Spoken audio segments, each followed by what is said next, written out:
Good afternoon everyone, मेरा नाम मुबशरीन है। आज की क्लास में हम सर्विस ऑर्गेनाइजेशन के बारे में समझेंगे कि सर्विस ऑर्गेनाइजेशन क्या होती है, उसकी डेफिनेशन क्या है, उसे क्यों यूज किया जाता है, उसमें होता क्या क्या है। तो स्टार्ट करते हैं। अगर आप इसको बताओगे, जैसे टाइप्स ऑफ ऑर्गेनाइजेशन है यहाँ पे। टाइप्स ऑफ ऑर्गेनाइजेशन में सबसे पहले आपको सर्विस ऑर्गेनाइजेशन के बारे में पता चलेगा।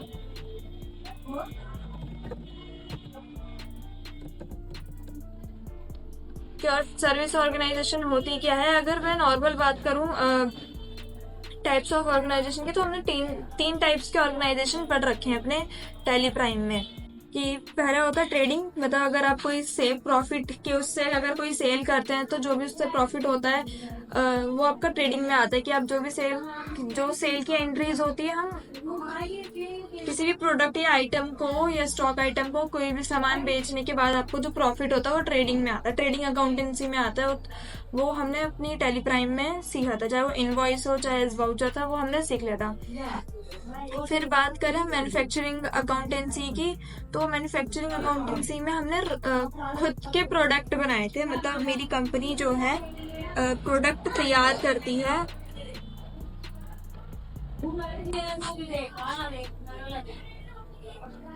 करती है, और उसे हम एंड परचेज कैसे करते हैं, उसे फिर सेल कैसे करते हैं, वो हमने मैन्युफैक्चरिंग में सीखा था। कि रॉ मटेरियल कोई प्रोडक्ट बन रहा है तो उसमें क्या क्या रॉ मटेरियल चाहिए, उसे परचेज करने के बाद उसे सेल कैसे करना है। फिनिशिंग गुड में पहले किया था, पहले मैन्युफैक्चर करने के बाद फिनिश गुड्स में पर कन्वर्ट किया था, फिर उसे हम सेल कर रहे थे। और ट्रेडिंग में क्या कर रहे थे कि जो भी मुझे ऐसा आइटम सेल कर रहे थे कि प्रॉफिट हो, जहां से भी आपको प्रॉफिट हो रहा था वो ट्रेडिंग में आ रहा था। और मैन्युफैक्चर मतलब जो भी बेचने खरीदने की जो भी ट्रांजेक्शन होती है वो ट्रेडिंग या मैन्युफैक्चरिंग में आ रही थी। लेकिन जो सर्विस होता है वो डिफरेंट है। सर्विस में एक्चुअली होता क्या है कि इसमें ना परचेज किया जाता ना सेल किया जाता, इसमें सर्विस दी जाती है। किसी भी टाइप्स की सर्विस अगर हम दे रहे हो बिना कोई लेन देन के, मतलब ना कुछ खरीदना है ना कुछ बेचना है,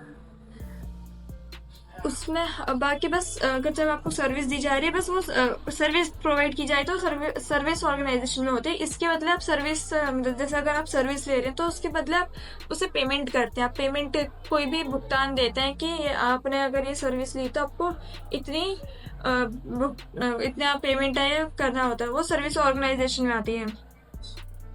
अगर अगर आपकी ऐसी कोई कंपनी हो जिसमें आप ना खरीदते हैं ना बेचते हैं, ना कोई मैन्युफैक्चरिंग होता है ना बनता है कोई भी सामान, मतलब ना परचेज से रिलेटेड हो, ना ही मतलब ना खरीदने से रिलेटेड हो ना ही बेचने से रिलेटेड हो, तो वो सर्विस में आती है।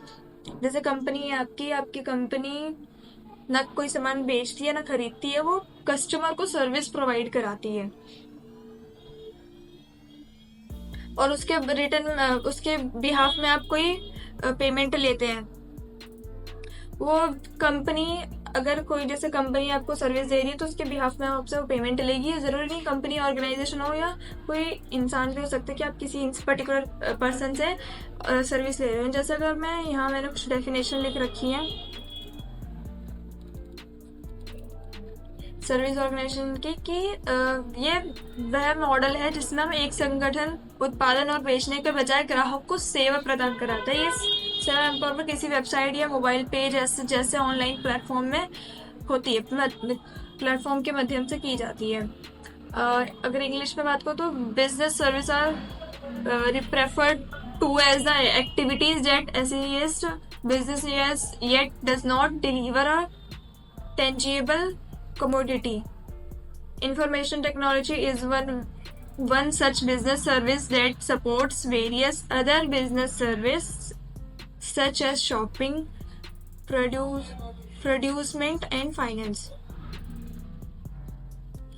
तो जैसे अगर आपको सिंपल वे में मैंने बताया कि सर्विस क्या होती है, कि आपको ना इसमें कोई ना बेचने का होता है ना बनाने का होता है। ग्राहक को ना ही मुझे कुछ सामान बेचना है ना ही बनाना है। मैं क्या करती हूँ, उसे एक सर्विस प्रोवाइड कराती हूँ। एक तरह की सेवा होती है कि आप किसी वेब पेज पे मोबाइल फोन के ऐप से शॉपिंग वगैरह, ऑनलाइन शॉपिंग वगैरह होती है, या ऑनलाइन ये बैंकिंग सर्विस होती है, एजुकेशन सर्विस है, उसके बदले आपको बस पेमेंट देनी होती है, ना कि आप कुछ खरीदते हैं। जैसे अगर मैं फॉर एग्जांपल के लिए समझाऊं तो यहाँ पे बैंकिंग सर्विस है, आप जैसे बैंक से ट्रांजेक्शन वगैरह करते हैं तो आप उससे कुछ खरीदते नहीं है, ना ही उसे बेचते हैं। आप सर्विस ले रहे हैं कि मेरे इतना अकाउंट है, मेरे अकाउंट में इतना डाल दो, ये इतना निकालना है। तो एक तरह की सर्विस होती है, सेवा आपको बैंक देती है। तो उसके बदले वो आपसे थोड़े बहुत इंटरेस्ट लेती है, वो बैंक सर्विस। एजुकेशन सर्विस में क्या होता है कि आप ट्यूशन ले रहे, क्लासेस ले रहे, चाहे वो किसी भी टाइप्स की हो, उसके बदले आप फीस देते हैं। स्कूल में जाता है, अकेडमीज कॉलेजेस वगैरह होती है, तो उसमें आपको फी पे करनी होती है, तो वही पेमेंट होती है उस सर्विस की, कि आप पढ़ेंगे, कुछ सीखेंगे, तो उसके बिहाफ पे आपको क्या पेमेंट दे रही है एजुकेशन सर्विस से। ट्रांसपोर्ट की बात करूँ तो आप एक जगह से दूसरी जगह पे जाना हो तो आप बस, कार, मतलब अलग अलग मोटर व्हीकल्स का यूज करते हैं, चाहे एरोप्लेन हो, ट्रेन हो, शिप वगैरह हो, तो आप इसका यूज करते हैं ट्रांसपोर्ट सर्विस का। लेकिन उसके बदले आपको क्या पेमेंट देनी होती है, आपको भुगतान करना होता है आपकी जो भी आपने सर्विस ली है। ना ही आप उसे कुछ खरीद बेचते हैं, ना ही कुछ, मतलब एटसेट एक तरह से होता है आपका। हेल्थ केयर, अगर आप हॉस्पिटल्स वगैरह में जाए, कोई नॉर्मल क्लिनिक में जाते हैं, डिस्पेंसरीज में जाते हैं, तो आपको वहां पे पेमेंट देनी पड़ती है, नॉर्मल पेमेंट देनी पड़ती है अपनी अपनी है, मतलब सर्विस के लिए। होटल्स वगैरह, रेस्टोरेंट वगैरह होते तो वहाँ आपको खाना मीन्स खाना सर्व किया जाता है, या जो भी आपका एंटरटेनमेंट का होता है, या एंटरटेनमेंट से रिलेटेड ले ले, मॉल वगैरह, एंटरटेनमेंट में जाते हैं, जैसे मूवीज वगैरह देखने जाते हैं, तो आपके एक तरह से वो सर्विस है। तो वो हम किस सारे सर्विस ऑर्गेनाइजेशन में रखते हैं कि जहाँ पे भी आपको किसी भी, चाहे वो कोई व्यक्ति हो, चाहे आपका कोई पर्टिकुलर कोई बड़ी सी ऑर्गेनाइजेशन हो, जैसे कंपनी के तौर पे मान लें, तो अगर ग्राहक कस्टमर्स को कोई सर्विस प्रोवाइड की जा रही है, सेवा दी जा रही है बिना लेन देन किए, किसी वेबसाइट की हेल्प से, मोबाइल पेज या ऑनलाइन प्लेटफॉर्म के जरिए, तो सर्विस में, जैसे अगर मैं अपने डेबिट कार्ड, क्रेडिट कार्ड, इन सब के बारे में, तो ये सर्विस होती है आपकी, कि आपको कॉल आता है, आपसे पूछा जाता है कि आपको डेबिट कार्ड इशू करवाना है, क्रेडिट कार्ड, तो आपको एक सर्विस प्रोवाइड करा रहे होते हैं। या अगर आप मोबाइल फोन की बात करें, रिचार्ज वगैरह की, जैसे आप रिचार्ज कराते हैं या कोई सिम लेते तो आइडिया की सिम है, वो आपकी सर्विस है। कोई भी अगर सिम में रिचार्ज कराना हो या उससे रिलेटेड कुछ भी हो, तो आपका सब सर्विस ऑर्गेनाइजेशन में आता है। आई होप आपको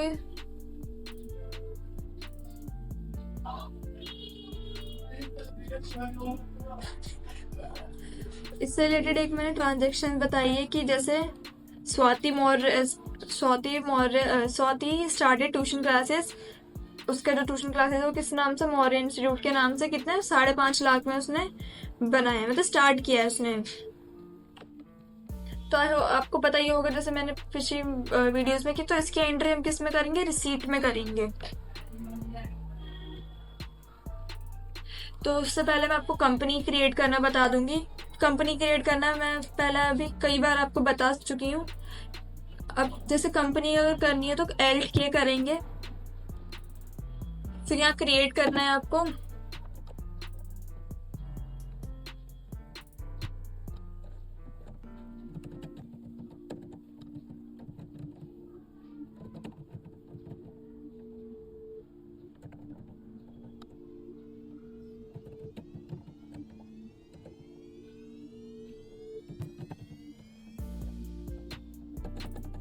फिर यहाँ पे एड्रेस दे देना है आपको। ये मैंने आपको पहले भी डिटेल बता रखी है। फिर यहाँ आपको पिन नंबर,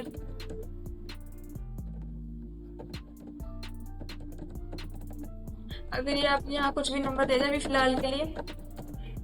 यहाँ पहले की डिटेल मैंने आपको बता रखी है, फैक्स नंबर क्या होता है, ईमेल नंबर क्या होता है, वेबसाइट वगैरह। फिर हमें क्या करना है, इसे एक्सेप्ट करा लेना है। फिर एक्सेप्ट करेंगे।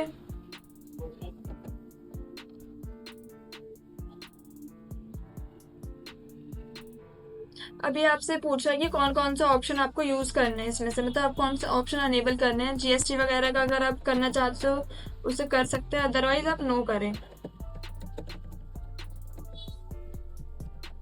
फिर अगर कोई और अदर फीचर आपको ऑन वगैरह करने हैं तो आप उसे भी कर सकते हैं। फिर एक्सेप्ट कराएंगे हम।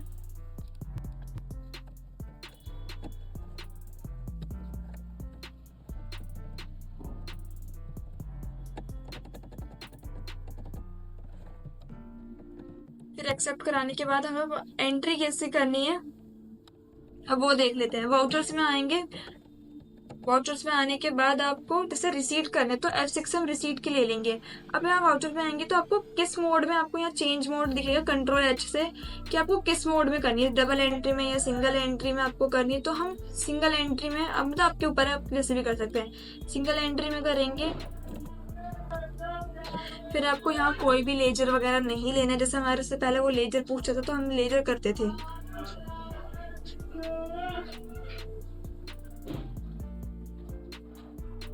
फिर यहाँ कैश ले लेंगे।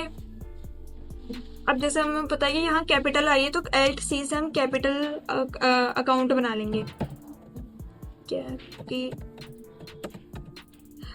और ये किसके ग्रुप में आएगा, कैपिटल अकाउंट में। फिर आपको यहाँ एक्सेप्ट करा लेना है, फिर उसका एड्रेस आपको बता देना अगर। फिर यहाँ पे आपको क्या करना है, अमाउंट तो 5.5 लाख था आई गेस हमारा अमाउंट। हाँ, तो हम यहाँ क्या कर देंगे, 5.5 लाख डाल देंगे। फिर हमने उसे एक्सेप्ट कर लिया है। और हम आगे वाली वीडियो में सीखेंगे कि 4 लाख से जो 5.5 लाख का है हमारा, कि जो हमारा कैपिटल अकाउंट है 5.5 लाख का, उससे हम असेट खरीदना है। हमें असेट कैसे खरीदना है, असेट की बात करें, ना कि कोई प्रोडक्ट। हमें कोई प्रोडक्ट नहीं खरीदना है, हमें असेट्स, जो हमारा एसेट्स होता है प्रॉफिट वाला, करेंट हो चाहे फिक्स्ड हो, उसके बारे में हम डिटेल में अपनी आगे की क्लास में सीखेंगे। आई होप आपको तो ये समझ में आया होगा। आज के लिए इतना ही। वीडियो अच्छी लगी है तो लाइक एंड सब्सक्राइब करिए। इससे रिलेटेड कोई भी क्वेश्चन या क्वेरी हो तो आप पूछ सकते हैं कमेंट सेक्शन में। Thanks for watching. इस वीडियो के बारे में आपकी क्या राय है, हमें नीचे कमेंट सेक्शन में बताएं। वीडियो को अपने दोस्तों के साथ शेयर करें। कृपया चैनल को सब्सक्राइब करें। धन्यवाद।